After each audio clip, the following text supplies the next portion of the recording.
제가 1년에 2번 정도 제주도에 내려옵니다. 한 번은 학생들을 데리고 수학여행으로 오고요. 또 한 번은 겨울에 한라산을 보러 이제 내려오는데요. 제가 딱 여기 앉아있는 학생들만 할 때 고등학교 2학년 때 태풍 매미가 추석 다음 날 왔었습니다.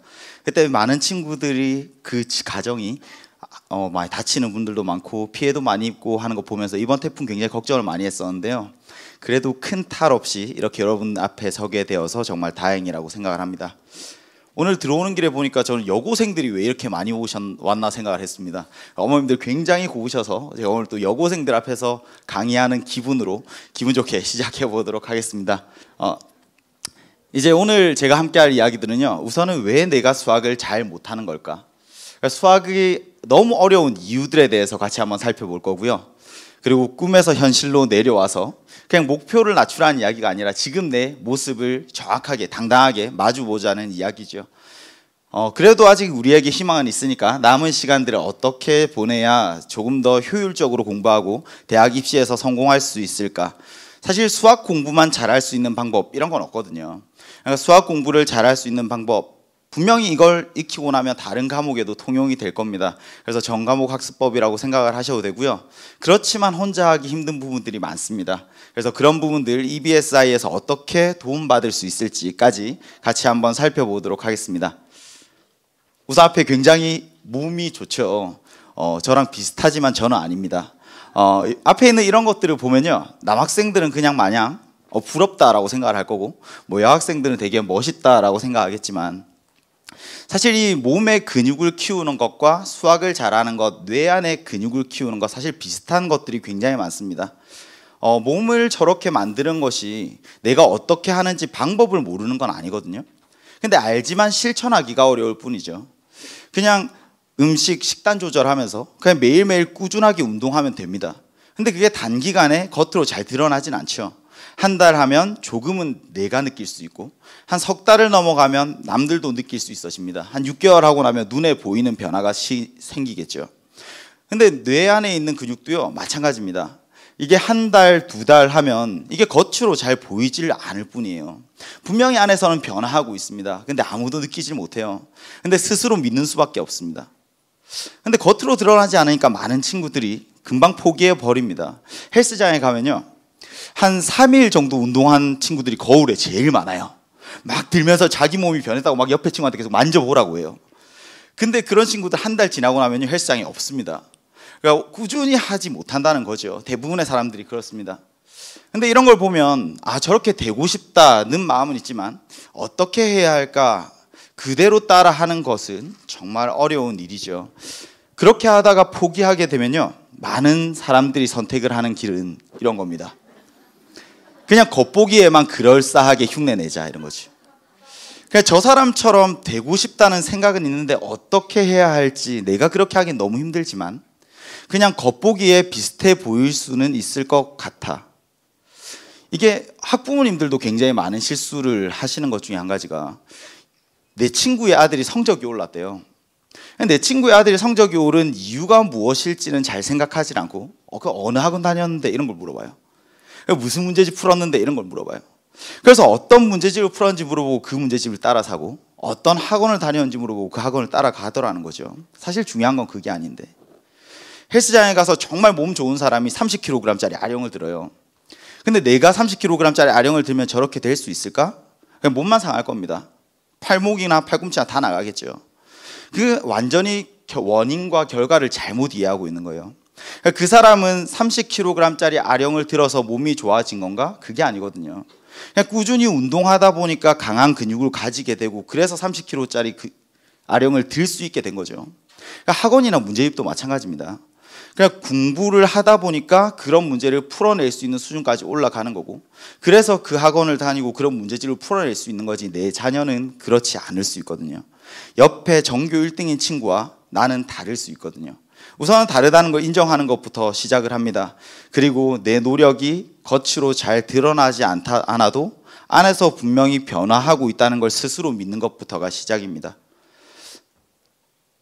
너무나 간단한 이야기지만 꾸준히 해나갈 수 있어야 하는데, 그러기 위해서 우리 수학은 보통 3단계로 생각을 하죠. 개념과 기출분석과 그 다음에 실전, 문제풀이. 근데 당연히 제일 중요한 건 뭘까요? 당연히 개념입니다. 근데 개념이라는 것, 중요하다는 건 누구나 다 알죠. 어딜 가나 이야기합니다. 개념이 중요하다, 개념이 중요하다. 근데 학생들한테 물어봐도요, 개념 공부하고 있대요. 학원에서 개념 배웠대요. 한 학기 동안 배울 것 여름방학 때 선행하고 왔대요. 근데 개념이 정작 뭐니?라고 물어봤을 때 대답할 수 있는 사람은 거의 없습니다. 그냥 네가 공부했다는 개념이 도대체 뭔데? 많은 친구들이 공부를 어떻게 해야 되는지 물어보러 오면 우선 교과서를 3번 읽어보라거나 아니면 요즘은 선생님들도 참고할 만큼 너무 좋은 개념서들이 많아요. 그래서 그런 것들을 추천을 해주죠. 근데 한 달이 지나면 그런 개념서를 보고 정말 교과서 3권을 봤던 학생들이 거의 없어요. 그러니까 조바심이 나는 거죠. 그냥 그걸 읽는다고 해서 나한테 도움이 되지 않는다고 생각을 하는 겁니다. 그런 친구들 대부분은 문제만 가득한 얇은 문제집만 풉니다. 개념, 왜 그렇게 되는지, 어떻게 이게 생겨난 건지는 전혀 이해하지 못한 채로 그냥 마지막에 있는 박스 하나만 읽어요. 그게 공식이죠. 많은 친구들이 공식과 개념을 헷갈려 합니다. 같은 건 줄 알아요. 나는 공식을 아는 건데 나는 개념을 안다고 착각을 합니다. 그래서 공식을 한번 읽어보고 옆에 있는 예제라는 걸 풀죠. 그냥 숫자 몇 개만 집어넣으면 답이 나옵니다. 그러면 친구들이 굉장히 만족스러워해요. 자기 스스로. 나는 한 번만 읽어도 다 이해했어. 쟤는 개념을 모르는데 나는 한 번만 읽어보니까 문제도 다 풀려. 근데 그런 친구들이 한 3달 정도 지나고 나면 아무것도 기억 못하죠, 당연히. 그리고 그런 친구들이 항상 하는 고민은 선생님, 저는 개념은 아는데 문제 적용이 안 돼요. 개념 아는 거 맞습니까? 개념 모르는 거거든요. 왜 그렇게 되는지 하나도 모르거든요. 고등학생들한테 물어보고 근해 공식 알죠? 근해 공식 왜 필요하니? 어떻게 나온 거니? 잘 모릅니다. 점과 직선 사이의 거리 공식 알죠? 근데 그게 어떻게 나오는 건지 잘 몰라요. 생각해 본 적이 없거든요. 그냥 문제만 읽고 공식만 쓰고 기억력에 의존해서 그냥 암기력 가지고 문제를 풀다 보니까 수학을 못할 수밖에 없는 거죠. 그럼 개념이라는 건 도대체 뭘까? 가장 좋은 개념을 학습하는 방법은 뭘까? 알버트 아인슈타인이 이런 이야기를 했습니다. 설명할 수 없다면 이해한 것이 아니다. 쉽게 설명할 수 없다면 이해한 것이 아니다. 제가 가르치는 학생들 중에서 이제 1등급, 2등급을 받고 소위 말하는 서울의 명문대학을 가면 다들 방학 때 과외 아르바이트를 합니다. 근데 과외 아르바이트를 하다가 이제 저를 만나게 되면 많은 친구들이 한 10명 중에 5명은 그러는 것 같아요. 선생님, 저 지금 수능 치면 더 잘 볼 것 같아요. 그 학생들이 생각하는 지금 수능을 보면 더 잘 칠 수 있을 것 같아요. 그 안에는 예전에 학교 다닐 때는 기계적으로 문제만 풀었는데 과외를 하다 보니까 내가 설명을 하다 보니까 더 많은 걸 느끼게 되고 혹은 설명하려고 수업을 준비하다 보니까 많은 것들을 느끼게 되더라는 거죠. 그때 문제만 풀 때는 몰랐었는데 이제는 알겠더라는 겁니다. 그때 놓치고 있었던 것들이 있었구나. 그때 이걸 알았더라면 더 잘할 수 있었을 텐데. 설명해 보다 보면 느껴집니다. 그러니까 수준이 비슷한 친구여도 좋고요. 나보다 수학을 못하는 친구여도 좋습니다. 많이 설명을 해보시고요. 그리고 나보다 잘하는 친구들한테 많이 물어보십시오. 미안해하지 않아도 됩니다. 걔네들한테 도움이 될 거예요. 설명해보는 것이 가장 좋은 개념을 확인하는 부분, 그 방법이 되는 거죠. 이해하고 있는 것, 그 위의 단계가 익숙하게 사용하는 것이거든요. 내가 단순히 알고 있는 것을 넘어서 이제는 익숙하게 사용하게 되려면 분명히 연습들은 필요합니다. 근데 학생들은 마치 선생님이 하는 이야기를 잘못 오해해서 개념만 알면 문제가 다 풀린다라고 또 착각을 하죠.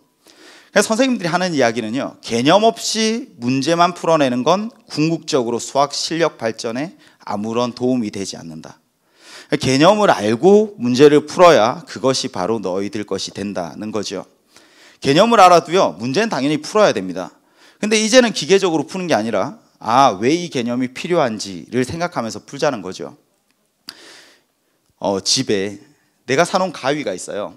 근데 무언가를 자르는데 필요해. 근데 가위가 어디 있는지를 모르면 사실 그 가위가 나한테 있는 거나 없는 거나 똑같은 거잖아요. 근데 학생들은 분명히 어딘가 그 가위는 가지고 있어요. 근데 그게 어디 있는지를 몰라서 매번 꺼내 쓰질 못합니다. 가끔씩은 그게 어디 있는지 확인해 줘야 되는데 집에 있는 것들도 똑같잖아요. 그러니까 내가 사용하던 것들 똑같은 위치에 두고 매번 사용하다 보면 어디 있는지 알지만 이게 어디에 두었는지 모를 만큼 손이 안 가던 물건들은 갑자기 찾으려고 하면 보이질 않습니다. 개념이라는 것도 내 머릿속에 이해한 것들을 한 번씩 되뇌어 줘야지만 이제는 내가 필요할 때 꺼내어 쓸 수 있다는 거죠. 학생들이 하는 착각 중에 또 한 가지는 이게 수학 공부라는 것 사실 보고만 있어도 나한테 도움이 된다고 생각을 하는 거죠. 저는 피겨스케이팅 같은 걸 만약에 3시간을 봤어요. 근데 그게 저한테 도움이 되지는 않을 거거든요. 내가 피겨스케이팅을 할 수 있지는 않겠죠. 수영을 아무리 잘하는 사람이 수영하는 걸 계속 본다고 해도 머리로 이해하는 걸 몸이 익히는 데까지는 시간이 걸립니다. 근데 학생들한테 물어보면 저는 오늘 학교에서 수학을 1시간 수업 듣고 학원에서 수학을 2시간 수업 들었으니까 오늘 수학을 3시간이나 공부했어요 라고 착각을 하죠. 그건 수학을 풀어내는 것, 설명하는 걸 본 것이지 내 것으로 만든 시간은 아닐 겁니다. 근데 1시간 설명 들은 걸 내 것으로 다시 한번 복습하는 데는 15분이면 충분할 겁니다. 근데 그 시간이 꼭 필요하다는 거죠. 수학을 공부하다 보면 어느 순간에 한계에 부딪히는 순간이 분명히 옵니다. 옆에 친구는 나보다 공부를 적게 하는데 성적이 잘 나와요. 옆에 있는 친구는 학교에서 맨날 자는 것 같은데 성적이 잘 나온대요. 그래서 수학을 잘할 수 있는 머리가 있는 건 아닐까요? 따로 있는 건 아닐까요? 수학을 잘할 수 있는 재능이 특별한 건 아닐까요? 슬프게도 저도 거기에 약간은 공감을 합니다. 수학을 잘하는 친구들 분명히 존재하는 것 같아요. 맨날 놀아도 수학 100점 맞는 친구 있거든요. 100분 동안 풀라고 시험 내도 40분, 50분 만에 다 풀어낸 친구도 있거든요. 근데 그래도 다행인 건 제가 7년 동안 학생들을 가르치면서 그런 학생들을 딱 2명 본 것 같아요. 나머지 학생들은요 다 노력으로 극복 가능합니다. 노력이 부족할 뿐이에요. 물론 개인의 차이는 있겠죠. 쟤는 한 번 보는 걸 나는 3번 봐야 될 수도 있어요. 그래도 그 정도는 노력으로 극복이 가능하다는 거죠. 제가 봤던 그 2 학생은 전부 다 서울대 의대를 갔습니다. 나머지 다른 친구들은요 그냥 조금 이해도의 차이가 있을 뿐 충분히 따라잡을 수 있습니다. 제가 이걸 한번 보여드리면 2017학년도 대학 수학 능력 시험입니다. 수학 가형. 보통 이제 자연 계열의 학생들이 치르는 시험이죠. 굉장히 어려운 문제였습니다. 선생님들도 요즘 수능 정말 미친 거 아니야? 이걸 어떻게 풀라고 시간 안에 어떻게 풀어? 저 한 문제를 푸는데 선생님들도 20분 정도는 잡아야 풀 수 있는 문제예요. 전국에 18만 명 중에 수학 가형의 만점자가 133명입니다. 저런 학생들은요 난이도랑 관계없이 만점을 받는 학생들이에요. 정말 수학에 타고난 재능을 가진 학생입니다. 근데 저런 학생 때문에 스트레스 받을 필요 없거든요. 저 학생이 0.07%입니다. 1350명 중에 1명. 0.07%, 0.7%도 아니고요. 0.07%. 그러니까 굳이 저런 학생들 때문에 스트레스 받지 말자는 거죠. 100점 못 맞아도 괜찮은 시험이거든요. 이제 2018학년도 대학 수학 능력 시험 마찬가지로 30번. 17만 3천 명 중에 165명, 0.1%도 채 되지 않죠. 저런 학생들은 그냥 잘하는 거 인정하자는 겁니다. 아직도 1등급 안에는 자리가 3.9%나 남았으니까. 이제 100점 맞아봐 이런 시대는 지났습니다. 그냥 우리 몇 문제 틀려도요 괜찮습니다. 그리고 저런 친구들과 내가 다르다는 걸 인정하지 않으면 서로 힘들어져요. 제가 가르친 학생들이 만약에 수능이 반년 남았습니다. 근데 걔가 50점, 60점 받는데 저런 문제 풀고 있으면 될까요? 안 되죠. 그냥 다른 거 공부해야 됩니다. 맞출 수 있는 거 맞춰야 돼요. 근데 학원에서 숙제로 내어줬대요. 그런 학원 다니면 안 되죠. 근데 옆에 전교 1등이 그런 학원 다닌다고 자기가 다니면 도움이 되겠습니까? 그러니까 겉보기만 보고 따라하면은 절대 안 된다는 거죠. 내 수준을 정확히 판단을 해야 되는데 수학 가형에서 이제 교육과정 평가원에서 치르는 시험 1년에 3번 있죠. 6월 모의평가, 9월 모의평가, 대수능입니다. 1등급이라고 하는 상위권, 최상위권 4%가 88점 혹은 92점에서 끊어져요. 그러니까 어려운 문제 2문제 틀려도 괜찮다는 거죠. 100점 맞을 공부를 할 게 아니라 내가 우선 할 수 있는 것부터 해서 우선 92점 정도만 맞아내면 그것도 100점이나 똑같은 성적이니까 똑같은 1등급이니까 나한테 가장 어려운 문제들 조금 내려놓고 할 수 있는 것부터 차근차근 올라가는 겁니다.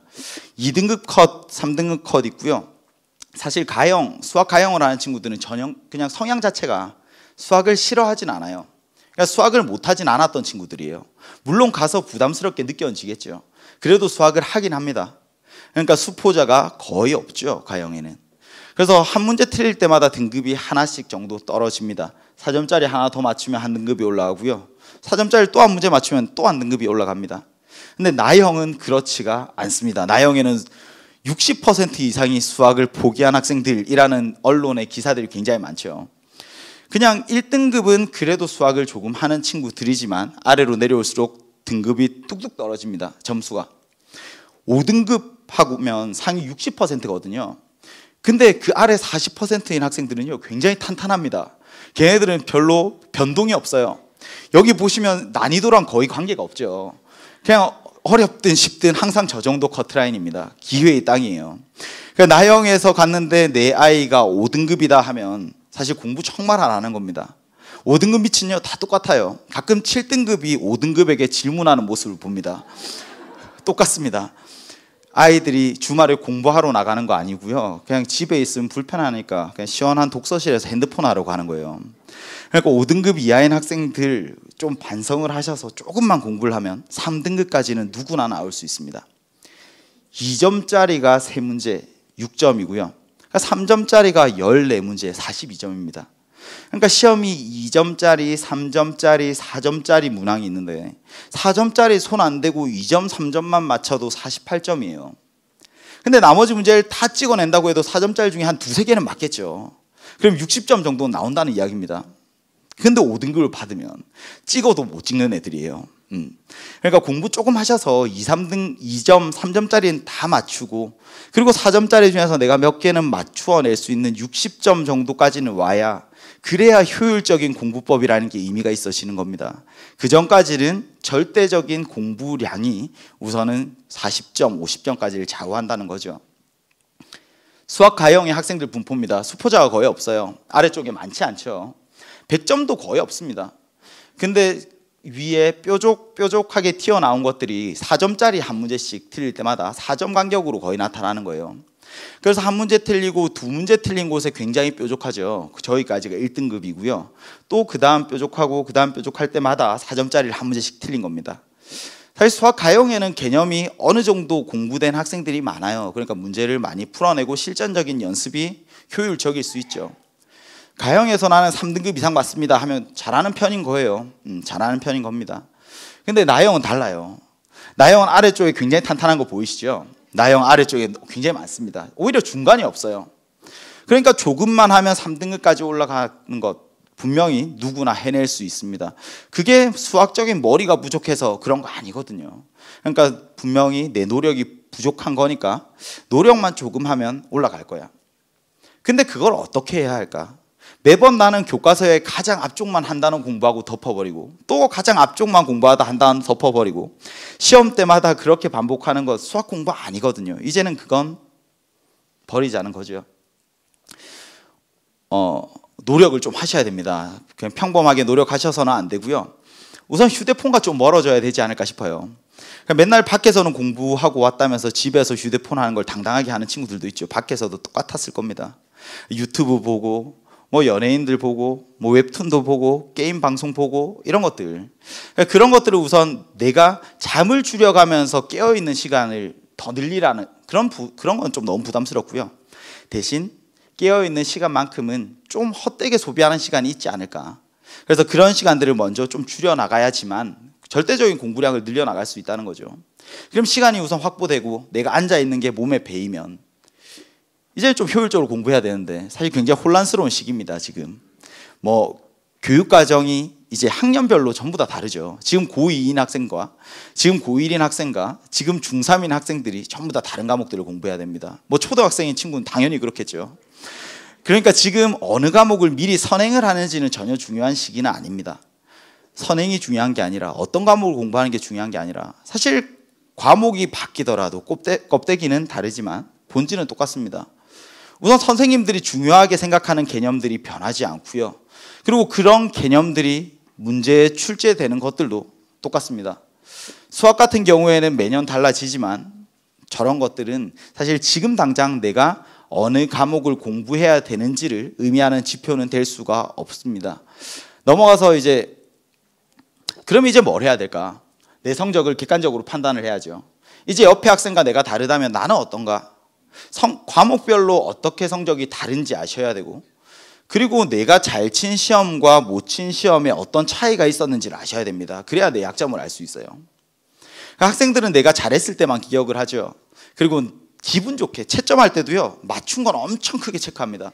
근데 틀린 건 옆에 친구들 안 보이게 자기만 알아볼 수 있게 체크를 해요. 사실 틀린 문제가 나를 성장하게 하는 거거든요. 맞춘 문제가 나를 성장하게 만드는 거 아닙니다. 틀린 문제 하나씩 하나씩 줄여나가면서 성적이 올라가는 거죠. 성적들을, 분포를 이렇게 확인을 합니다. 그래서 언제 내 성적이 안 좋았을까? 그때 성적이 나빴던 패인이 무엇이었을까? 학생들 고등학교 3학년이 되어서 면담을 하면 다 자기가 제일 잘했던 성적들만 이야기를 해요. 국어는 2학년 1학기 중간고사를 이야기하고, 영어는 2학년 2학기 기말고사를 이야기하고, 제일 잘했던 성적이 자기 성적이라고 착각을 합니다. 그래서 시험을 치면 나는 국어가 2등급 나올 수 있고, 수학도 2등급 나올 수 있고, 영어는 1등급 나올 수 있는데 이번에는 왜 그렇게 안 됐지? 그러면 다들 막 변명거리를 찾아요. 그러니까 전날에 너무 늦게까지 공부를 했다느니, 모의고사는 실전이 아니라느니, 이번에 문제의 스타일이 내 스타일이 아니었다느니 막 이상한 핑계거리들 됩니다. 근데 되게 슬프게도 정말 중요한 시험에서는 가장 안 좋았던 성적을 받게 될 가능성이 큽니다. 그러니까 내가 가장 좋았을 때를 생각하는 게 아니라 내가 가장 나빴을 때를 생각을 하는 거죠. 그래서 무엇을 틀렸는지, 어느 단원이 취약한지를 확인해야 됩니다. 요즘은 문제집들이 비슷한 유형들을 다 모아뒀어요. 근데 그런 수고들을 남들이 해주니까 그게 얼마나 중요한 활동인지 모르는 겁니다. 그래서 혹시라도 여러분들이 정말 어떤 것들이 중요한가, 사실 모든 개념이 다 똑같이 비슷한 정도로 출제되는 건 아니거든요. 더 많이 출제되는 개념이 있고요, 덜 출제되는 개념도 있습니다. 그래서 그런 것들을 확인하는 과정도 필요해요. 이때까지 치루었던 시험들을 쭉 다 잘라서 나열해 보는 겁니다. 그래서 비슷한 문제들끼리 모아보는 거죠. 그걸 누군가 해주는 게 아니라 내가 직접 해보는 겁니다. 그리면서 느끼는 거죠. 이런 문제 매번 나왔었구나. 나는 몰랐었는데 매번 이런 게 나왔었고, 나는 이런 유형을 매번 맞췄었구나, 혹은 틀렸었구나. 이게 고등학교 3학년이 아니라 1학년, 2학년이더라도 인근 학교의 내신, 기출 문제집들을 모아서 같은 단원들을 모아보면요, 선생님들이 비슷하게 생각하는 유형들도 다 똑같습니다. 선생님들이 이거 개념 이 단원에서 꼭 알아야지, 그런 것들을 모든 학교의 시험에 다 나오더라는 거죠. 그래서 그런 것들을 먼저 확인을 합니다. 수학을 모르더라도 비슷한 모양이구나 정도는 확인하실 수 있겠죠. 이런 것들 매년 매 시험마다 나오고 있습니다. 근데 50점을 넘지 못하는 친구들은 이런 것들을 매번 나온다는 것도 모르고, 나올 때마다 항상 틀린다는 거죠. 그런 거 먼저 확인하셔야 기본적으로 점수를 따고 올라가실 수가 있습니다. 그리고 나면 단원별로, 개념별로 저렇게 정리를 해보는 겁니다. 이거 언제 나왔었고, 이거 언제 나왔었고, 이거 언제 나왔었고. 그러면 출제 잘 안 되는 개념들 분명히 보이거든요. 물론 저런 걸 포기하자는 건 아니죠. 그래도 똑같은 문제를 5문제씩 풀 게 아니라 덜 나오는 건 2문제 풀고 많이 나오는 건 10문제 풀자는 거죠. 그러면 똑같은 시간을 할애하더라도 분명히 남들보다 더 효율적으로 공부할 수 있지 않을까. 보시다시피 저기 14번 혹은 15번 이런 유형들 굉장히 자주 나오는 유형 개념이잖아요. 혹은 저기 17번 되어 있는 것도, 19번 되어 있는 것도, 이런 것들도 굉장히 자주 나오는 유형들이죠. 그래서 저런 것들을 직접 해보시라는 겁니다. EBS 선생님들이 각각의 강의 게시판에 정리해 둔 것도 있고요. 그리고 나머지 학원에서나 아니면 학교 선생님이나 문제집에서나 제공하고 있는 것들 많습니다. 근데 그건 내가 한 게 아니야. 그래서 내가 좀 해보자는 거죠. 분명히 저것만 해도요, 기적처럼 성적은 올라갑니다. 정말입니다. 물론 한계는 있겠죠. 그러면 이제 개념별로 체크를 해보는 겁니다. 내가 이 개념 몇 퍼센트 정도로 알고 있을까? 내가 이 개념 몇 퍼센트 정도로 알고 있을까? 좀 잘 알면 한 칸 더 색칠하고, 좀 모르는 것 같아 그럼 한 칸 지우고. 이게 수학에서만 가능한 방법입니까? 그렇지 않죠. 국어에서도, 영어에서도, 탐구에서도 비슷한 방법으로 하시면 개념별로 어디가 부족한지 분명히 확인하실 수 있을 겁니다. 그럼 약한 부분들에 더 많은 시간을 투자할 수 있겠지요. 근데 그런 것들을 혼자 하기 조금 힘들어. 그러면 이제 EBSI에서 또 도움을 받는 겁니다. 여기에서 몇 가지 이제 컨텐츠들을 확인을 해드릴 건데요. 학년별로, 수준별로 커리큘럼도 있고요. 혹은 나 자신에게 딱 적합한 걸 검색할 수 있는 방법들도 있습니다. 그래서 그런 것들 중에서 꼭 필요한 것들은 오늘 잘 적어 가시기 바랍니다. 보면 처음이신가요? 라고 되어 있는 부분 있죠. 잘 모르겠으면 저걸 눌리면 동영상으로 친절하게 이렇게 나옵니다. 그러니까 아래 보시면 학년별로 혹은 국수형별로 커리큘럼을 어떻게 활용해야 되는지도 잘 정리가 되어 있습니다. 눌러보시면요, 그냥 이렇게 1학년, 2학년, 3학년 넘어가면서 각각을 확인하실 수 있습니다. 1학년 때 내신을 대비하기 위해서 어떤 교재와 강의가 있는지, 수행평가를 준비하기 위해서 어떤 교재와 강의가 있는지, 이런 거죠. 선생님들을 따라서 듣는 게 아니고요, 그냥 어떤 시리즈가 있는지를 보고 이제 듣는 겁니다. 사실 선생님들이 원한다고 해서 모든 강의를 다 만들어 둘 수는 없거든요. 근데 EBS 전체로 보면은 처음 보는 선생님이지만 나한테 꼭 맞는 강의가 준비되어 있습니다. 그래서 그런 것들을 1학년, 2학년, 3학년 뿐만 아니라 요즘은 이제 자기소개서나 혹은 면접이나 입시 가이드, 논술, 적성고사에 대한 강의들도 전부 다 있습니다. 의외로 EBSI라고 하면 내신 강의와 수능 강의만 준비가 되어 있다라고 생각하는 학생들도 많습니다. 굉장히 많은 강의가 있거든요. 근데 그래서 오히려 자신한테 맞는 강의를 잘 못 찾아요. 자기 수준에 맞지 않는 강의, 가끔은 자기 진도에 맞지 않는 강의도 듣는 친구들이 있습니다. 그런 것들 말고요, 자기 상황에 꼭 맞는 강의를 우선 찾아서 들으셔야 되겠습니다. 3학년 같은 경우에는 저렇게 커리큘럼이 있지만 지금 3학년 학생과 학부모님 없으니까 넘어가고요. 이제 나는 그래도 저게 너무 복잡해하는 친구들은 직접 검색하실 수도 있어요. 저기에 들어가면 학년을 고르고 어떤 영역에서 나는 몇 등급 정도 되는지를 입력을 하면 저렇게 수학가형에서 나는 뭐 4, 5등급 받아요 하면 강의들을 추천을 해줍니다.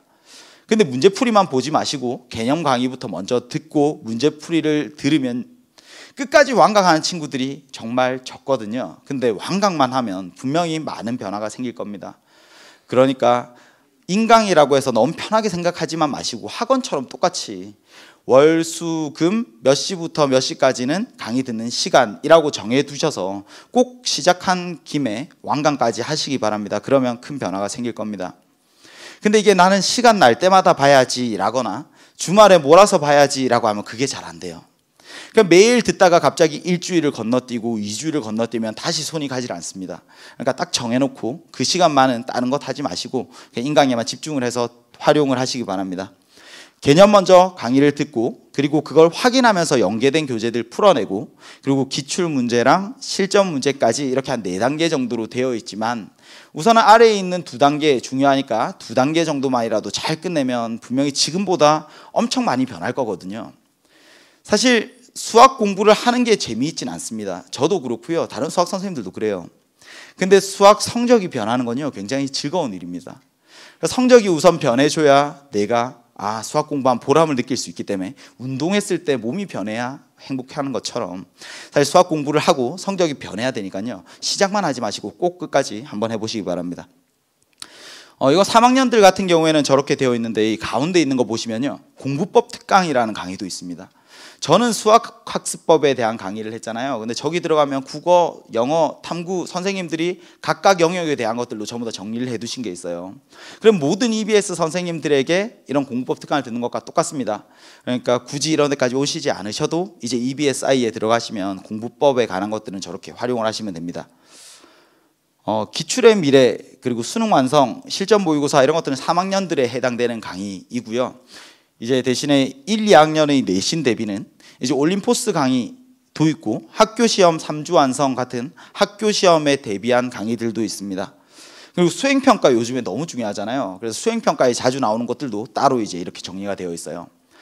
사실 수행평가까지 학원에서 전부 다 정리하지 않거든요. 과외 선생님들 전부 다 신경 써주지 못하거든요.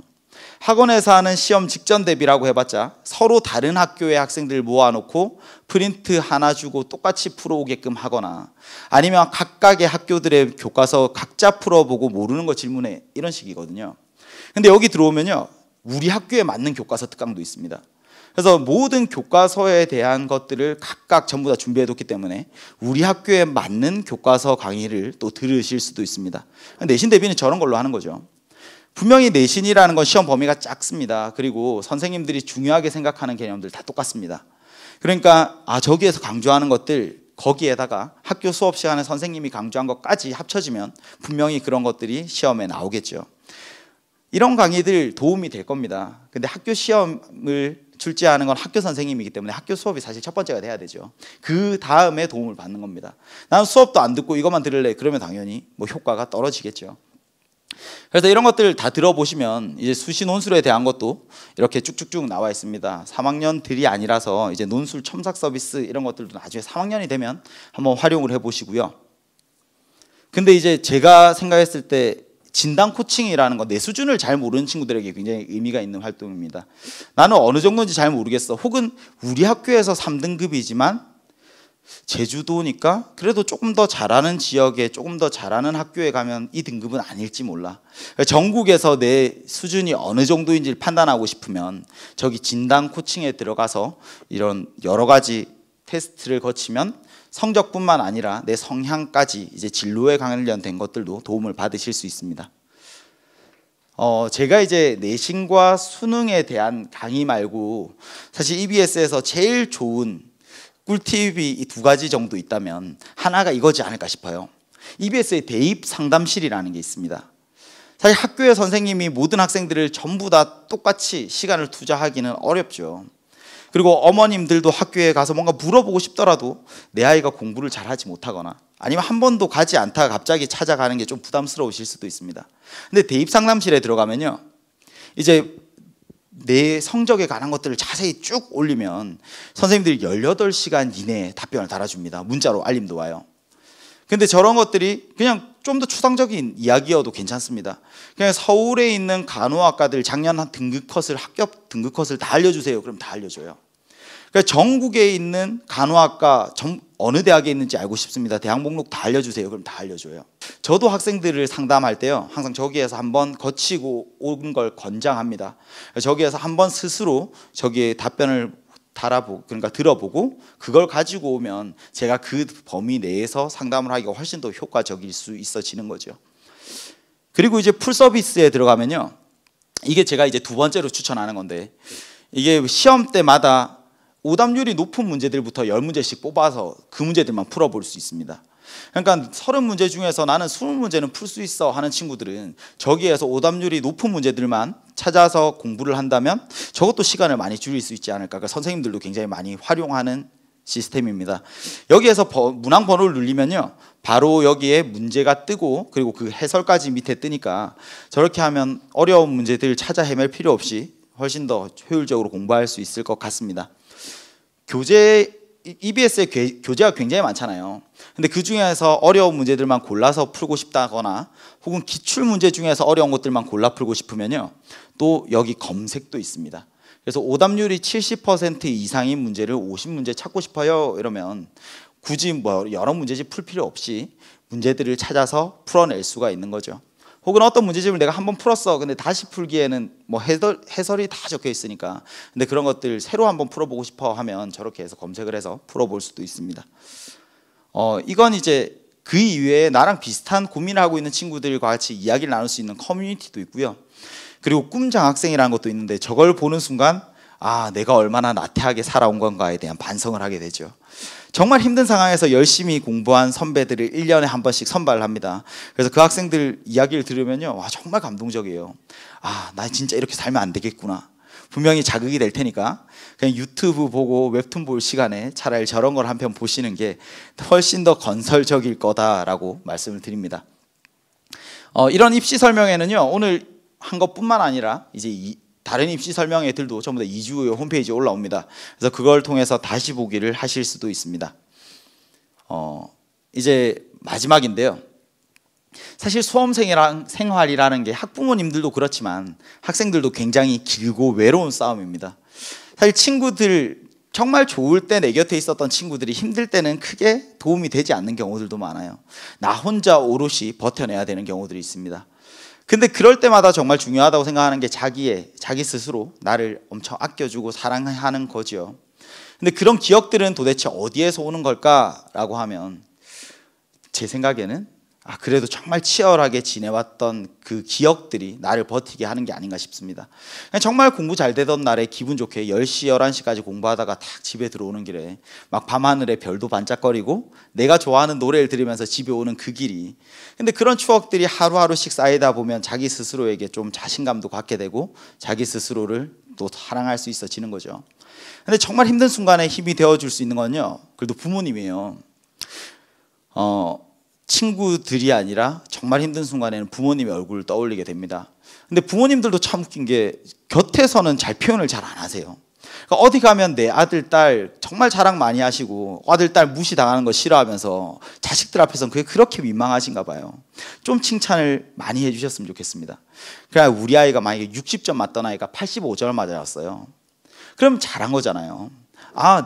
아빠도 이렇게 기쁜데 우리 딸은 얼마나 행복할까, 이렇게 이야기해 주시면 좋을 걸. 15점 틀린 건 왜 틀렸는지 원인을 분석해라 그러고, 아직 조금 더 갈 길이 남았다는 이야기를 하시고, 그리고 100점을 맞아오면 또 축하해 주시면 될 걸 또 긴장하라, 뭐 떨어지는 건 금방이다, 뭐 떨어지면 또 위로해 주시면 될 걸 네가 그래 핸드폰 하고 있을 때부터 알아봤다, 뭐 이런 이야기를 하시니까 이제 부모님이랑 많이 다투게 되는 거죠. 그러니까 부모님이 우리 아이들 아끼는 것 굉장히 많이 압니다. 그렇지만 좀 더 많이 표현해 주시면 아이들도 정말 힘든 순간에 부모님들 얼굴 떠올리면서 그래도 또 한 번 더 파이팅해서 달릴 수 있는 계기가 되지 않을까 싶습니다. 이제 수학 공부, 수험생활이라는 게요, 사실 42.195km를 뛰는 마라톤이랑 똑같다고 생각을 해요. 마라톤 꼬리 지점까지 들어왔을 때 그 감격스러움은 포기하고 싶을 때 주저앉지 않고 그래도 마지막까지 한 걸음 더 내디딘 사람들만 느낄 수 있는 거죠. 그리고 그런 사람들은 누구나 다 칭찬받아 박수마다 마땅합니다. 사실 수험생활이라는 것도요, 나중에 되었을 때 내가 어른이 되고 그때 수학 성적, 국어 성적, 영어 성적으로 내 삶이 결정나는 건 아니거든요. 근데 고등학교 때 내가 틀렸던 문제 포기하지 않고 한 번 더 봤던 것, 정말 하기 싫고 정말 하기 싫었지만 그래도 한 번 더 봤던 것, 그런 기억들이 여러분들의 삶을 결정하는 데 중요한 역할을 하지 않을까 싶습니다. 사실 대학이라는 게 그냥 신인상 같은 거예요. 그러니까 내가 데뷔하자마자 신인상을 받고 스포트라이트를 받으면 얼마나 좋겠습니까? 근데 신인상 받았다고 해서 마지막까지 화려하게 살 수 있는 건 아니거든요. 비록 내가 지금 초라하고 조연에 불과할지라도 언젠가 내 걸음을 믿고 나아가다 보면 주연이 될 때도 있고 나무주연상을 받을 때도 올 겁니다. 그리고 그 순간을 위해서 여러분들 열심히 노력하고 부모님들이 뒷바라지 하시는 거고요. 그리고 저도 여러분들이 그렇게 될 수 있으리라 믿고 열심히 응원하고 있겠습니다. 지금까지 제 강의 들어주셔서 굉장히 감사하고요. 다음에 인연이 되면 또 뵙도록 하겠습니다. 학생들은 서울에서 혹시 저를 보게 된다면 인사하면 맛있는 거 한 그릇 정도는 언제든지 사주도록 하겠습니다. 수고하셨습니다. 감사합니다. 정종영이었습니다.